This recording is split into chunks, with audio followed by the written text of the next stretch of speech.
Saudações astronômicas! Você sabe o que diferencia um telescópio de outro? Para tentar responder essa pergunta, a gente precisa aprender um pouco sobre a ótica dos telescópios.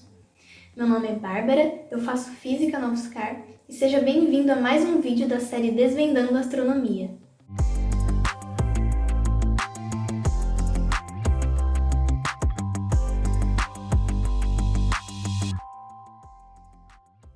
Existem vários tipos de telescópios, dos mais simples, que são usados por qualquer amador, até os mais sofisticados, que são usados nos grandes observatórios internacionais. No geral, podemos dividir um telescópio em duas partes, a sua montagem e o seu tubo óptico. Nesse vídeo, a gente vai falar sobre alguns dos tubos ópticos mais comuns. Os tubos ópticos também podem ser divididos basicamente em dois grupos: os refratores, formados por um conjunto de lentes, e os refletores, formados por um conjunto de espelhos. Os refratores possuem uma grande lente em uma das extremidades do tubo, que são as chamadas lentes objetivas, ou lente primária, justamente por ser a primeira lente que vai receber luz no tubo óptico. Essa lente vai convergir os feixes de luz em uma região próxima a outra extremidade do tubo, em um ponto chamado de foco. A distância entre a lente objetiva e o foco é chamada de distância focal. O ponto do foco está próximo à lente secundária, que é chamada de ocular. Existem também os telescópios refletores, como os tubos ópticos chamados de newtonianos, que utilizam espelhos ao invés de lentes. O espelho primário trata-se de um espelho côncavo ou hiperbólico. Depois da luz incidir esse espelho primário, ela vai ser direcionada a um espelho secundário, que é plano, e assim vai ser direcionada até o ocular, que no caso do telescópio newtoniano fica na lateral do tubo. Um outro exemplo de telescópios refletores são os que possuem o tubo óptico do tipo Cassegrain. Diferente do tubo newtoniano, que direciona os feixes de luz ao lado do tubo, o Cassegrain direciona os feixes de luz através de um espelho secundário hiperbólico para um orifício que fica no centro do espelho primário.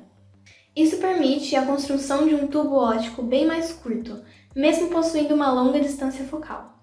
Em qualquer um desses telescópios, na extremidade onde se encontra o foco, é colocado um conjunto de lentes que é chamado de ocular, porque é onde a gente posiciona o nosso olho para observar um objeto através do telescópio.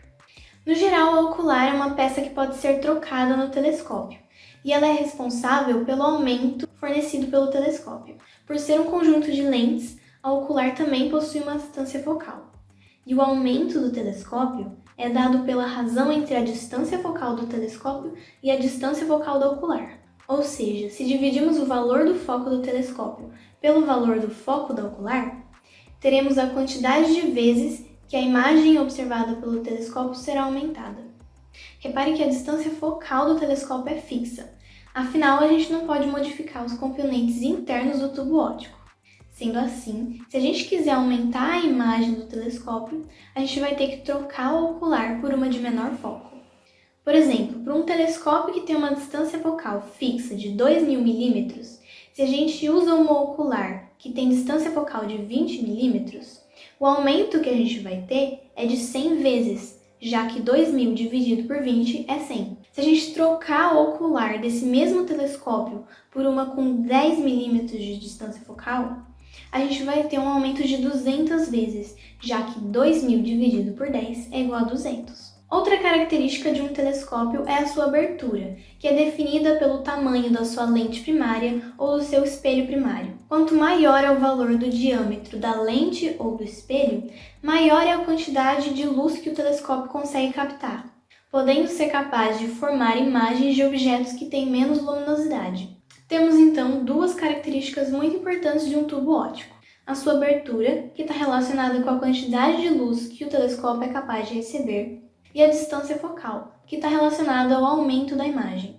Essas duas características são incorporadas em uma única informação sobre o tubo óptico, que é chamada de razão focal. A razão focal é expressa pela letra F, seguida de uma barra e um número. Por exemplo, F8, F9, F10. Esse número que vem depois da barra, ele é o resultado de uma razão entre a distância focal do telescópio e a sua abertura. Ou seja, se um telescópio possui uma distância focal de 1000 milímetros e uma abertura de 100 milímetros, ele é um telescópio de razão focal f10. Perceba que um telescópio maior, de distância focal de 2000 milímetros e com uma abertura de 200 milímetros, ele também é um telescópio com razão focal f10.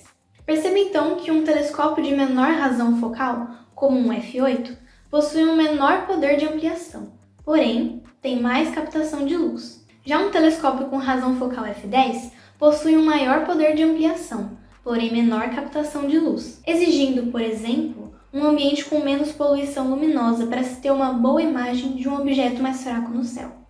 Bom, com isso você aprendeu um pouco mais sobre telescópios. Se você gostou desse vídeo, não deixe de curtir, comentar, se inscrever no nosso canal e ativar o sininho. Saudações astronômicas e até uma próxima!